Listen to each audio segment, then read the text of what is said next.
It was December 8, 2009, a cool, clear Tuesday morning in Statesboro, Georgia. It was exam time in the small university town, and while many students were holed up in libraries or cafes with their books, Danielle Davis was already up and about. The 19-year-old freshman at Ogeechee Technical College had a stressful week ahead of her, but she was excited.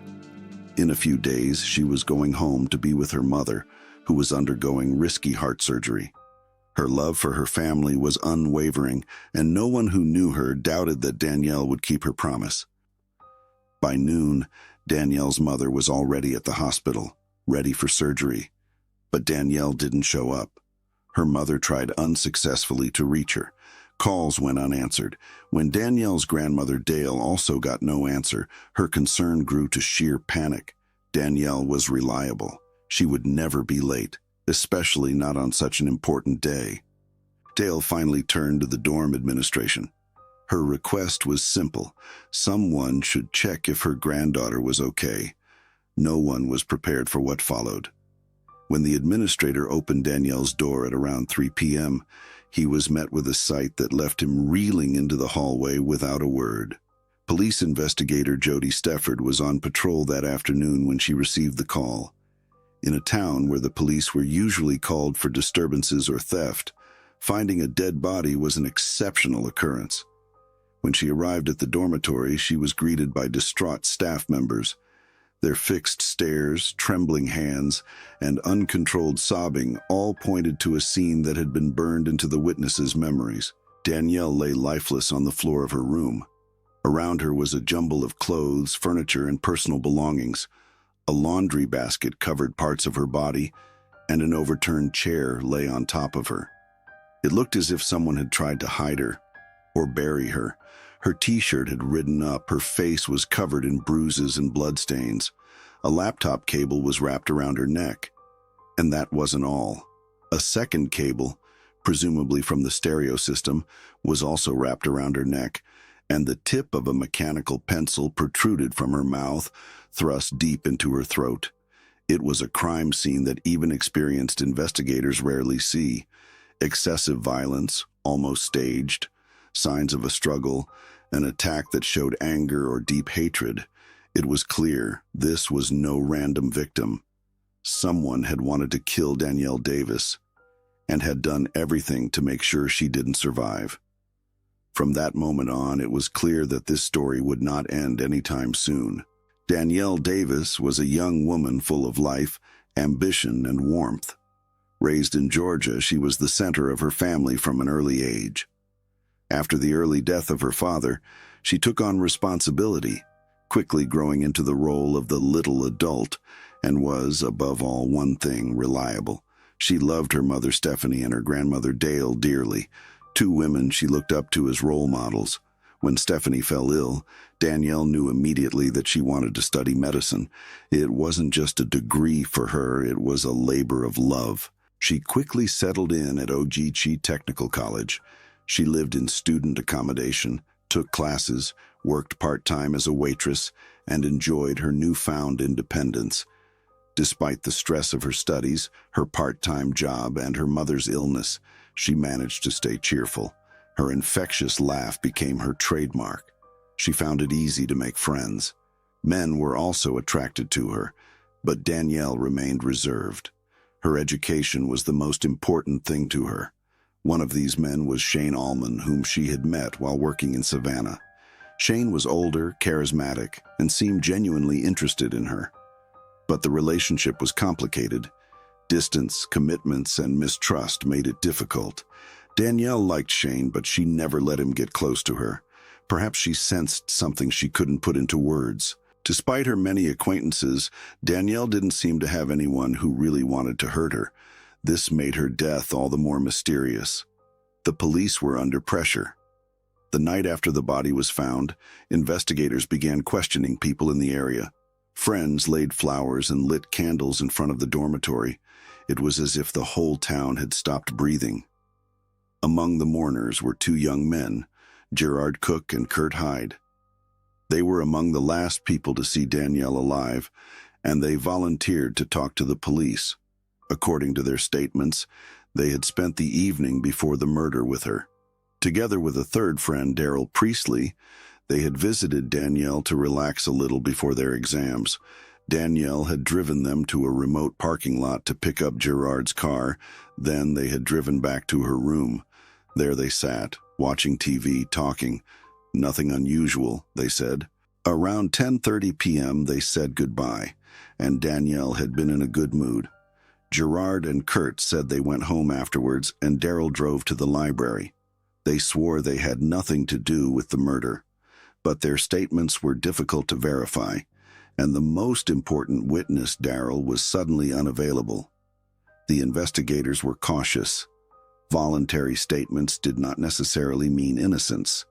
They began to check every detail of the story: camera footage, witnesses, timings, and they searched feverishly for Daryl, the last boyfriend. Meanwhile, the preliminary coroner's report arrived and brought new details to light. Danielle had been brutally beaten, repeatedly in the face. Her lips were swollen, her ear was bleeding, her eyes were bloodshot. The strangulation marks indicated a long struggle before death. But something surprised even experienced investigators. Danielle had not been sexually assaulted. This was a rare but significant clue. Who kills with such violence without a sexual motive? While these questions remained unanswered, investigators received DNA results from the crime scene. Skin cells were found on one of the cables. It was a promising find. When DNA is secured on a strangulation tool, it is almost certain to come from the perpetrator. Now only one thing was missing: a match in the database, or a suspect willing to provide a voluntary sample. Suddenly, the case began to move forward. While grief over Danielle Davis gripped the college, the police worked around the clock. The next few days were crucial. Most students would soon be leaving for the holidays. Every lead had to be followed up. Every conversation had to be had. Investigator Jake Ween, experienced and known for his tenacity, took charge, and it soon became clear that the story Gerard and Kurt had told was only part of the puzzle. The third visitor, Daryl Priestley, remained missing. No one had seen him.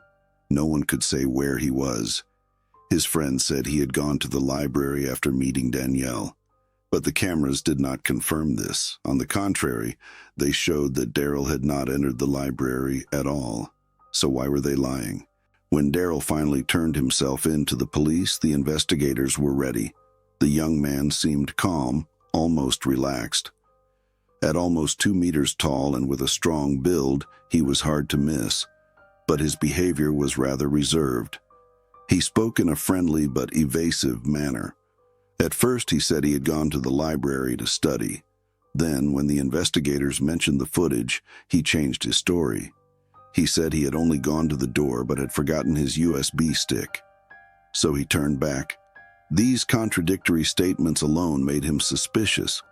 But then a new detail came to light: a phone call.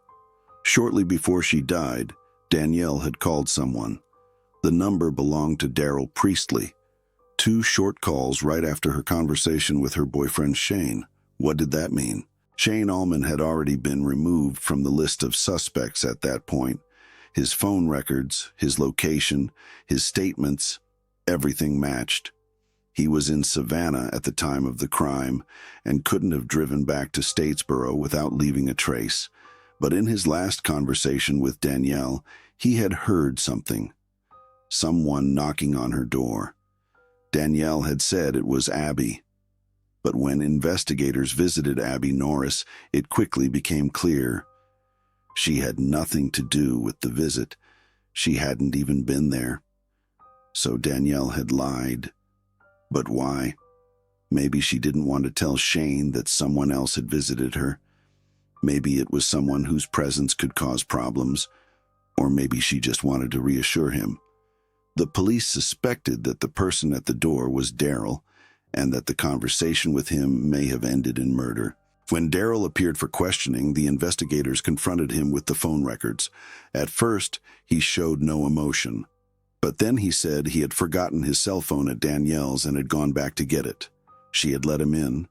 and together they had found the device on the couch between the cushions. Shortly thereafter, he had left. Nothing more. But this version didn't add up. It contradicted his earlier statement, and it didn't explain why Danielle was dead afterwards. The investigators believed that Daryl hadn't just gone back to get his cell phone. He had created an excuse to come back, to be alone with Danielle. And something had escalated. Then came the decisive confession. Under pressure and confronted with evidence, Daryl testified that Danielle had fallen, allegedly while playing around. The pencil had gotten stuck in her throat, she had swallowed it, and suffocated. It sounded like a poor excuse. The forensic report clearly showed that the pencil had been inserted after her death, and the strangulation marks told a different story. What began as a clumsy attempt to portray his crime as an accident developed into a clear picture. Daryl had strangled Danielle with his bare hands and then with cables.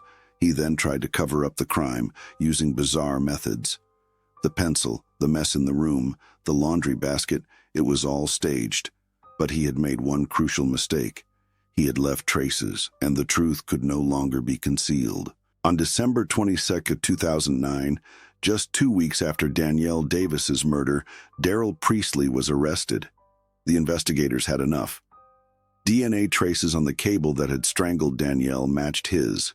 His changing alibi, the mysterious nighttime visitor, the manipulated crime scene, everything pointed to him, and above all, his own confession, which raised more questions than it answered. The authorities presented the case to the district attorney's office. The charge was first-degree murder. Daryl pleaded guilty, not out of remorse, but because he knew there was no defense left. Every attempt to talk his way out of it had failed. The chain of evidence was complete, and the motive was slowly beginning to emerge. In the days after the murder, Daryl had given the impression that he was a harmless friend, but in reality something had been building up inside him.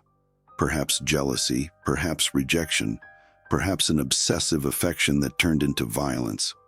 Investigator Jake Ween was convinced Daryl had desired Danielle, and when she rejected him, he lost control. What exactly happened that night could only be reconstructed. Danielle had let Daryl in, probably believing it was a harmless visit. Maybe she really wanted to help him find his cell phone. She certainly didn't know how close she was to death.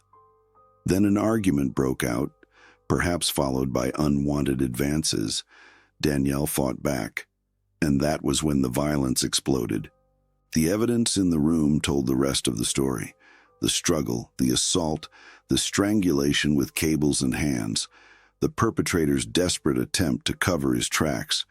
The most bizarre act, the pencil in her throat, was interpreted by the police as an attempt to make the murder look like an accident, as if Danielle had fallen unluckily, as if it had been accidental. But it was planned, perhaps not well thought out, but carried out with full intent. On January 10, 2010, Daryl Priestley stood trial.